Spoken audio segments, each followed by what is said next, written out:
Pertama-tama, ucapkan salam, kemudian perkenalkan diri dan tanyakan identitas pasien. Kemudian setelah itu tanyakan keluhan utama dan gali riwayat penyakit sekarang.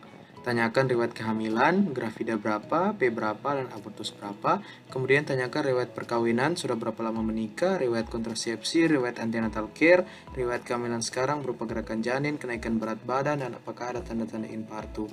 Kemudian tanyakan HPHT, riwayat penyakit ibu dan keluarga, riwayat berobat, riwayat persalinan, dan apakah pernah mengalami kesulitan di persalinan sebelumnya. Kemudian tentukan usia kehamilan menurut anamnesis, HPHT, dan buat tafsiran persalinan menurut rumus Nagel. Kemudian periksa keadaan umum, ukur berat badan dan tinggi badan, dan tanda-tanda vital. Kemudian kita jelaskan prosedur pemeriksaan pada ibu, juga jelaskan bahwa pemeriksaan ini kadang-kadang menemukan perasaan khawatir ataupun kurang nyaman dan tidak membahayakan bayi yang berada dalam kandungan. Kemudian kita tanyakan inform consent kepada pasien untuk diperiksa. Minta pasien berbaring dengan posisi terlentang dan kemudian tutup paha dan kaki ibu dengan kain yang telah disediakan. Kemudian lakukan pemeriksaan Leopold 1 dengan menentukan tinggi fundus uteri dengan tangan kiri sambil tangan kanan memfiksasi bagian bawah agar janin tidak tergeser. Lalu letakkan ujung telapak tangan kiri dan kanan pada fundus uteri dan tekan secara lembut dan geser telapak tangan kiri dan kanan secara bergantian untuk menentukan posisi bayi.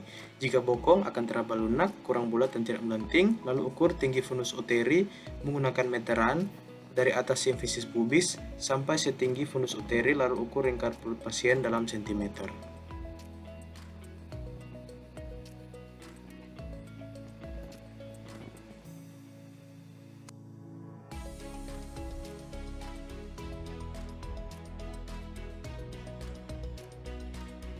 Kemudian lakukan pemeriksaan Leopold 2 dengan meletakkan telapak tangan kiri dan kanan secara sejajar pada ketinggian yang sama dan dari atas tekan secara bergantian dan simultan ke arah bawah dan rasakan apakah punggung di mana nanti akan teraba tahanan besar, rata dan keras seperti papan atau teraba ekstremitas yaitu seperti bagian-bagian kecil.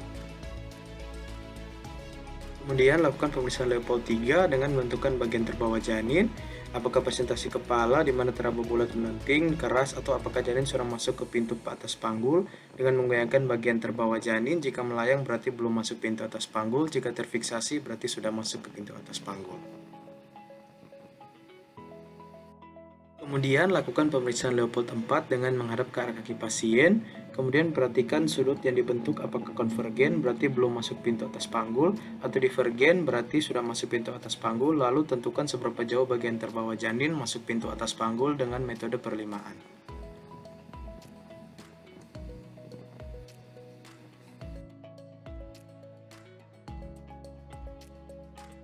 Kemudian lakukan auskultasi dengan stetoskop Lennep dengan menempelkan ujung pada dinding perut ibu yang sesuai dengan posisi punggung janin. Kemudian dengarkan denyut jantung janin dalam 60 detik. Normalnya DJJ adalah 120 sampai 160 kali per menit.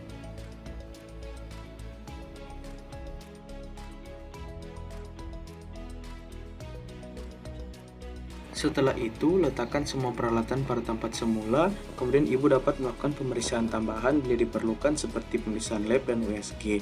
Kemudian beritahukan ibu bahwa pemeriksaan sudah selesai, kemudian kita angkat kain penutup dan minta ibu untuk memakai kembali pakaiannya. Selanjutnya, pemeriksa akan mencuci tangan dengan air mengalir dan 6 langkah WHO, kemudian persilakan ibu untuk duduk kembali dan catat hasil pemeriksaan pada lembar status pasien dan tidak lupa ucapan terima kasih kepada pasien, serta jelaskan hasil pemeriksaan kepada pasien.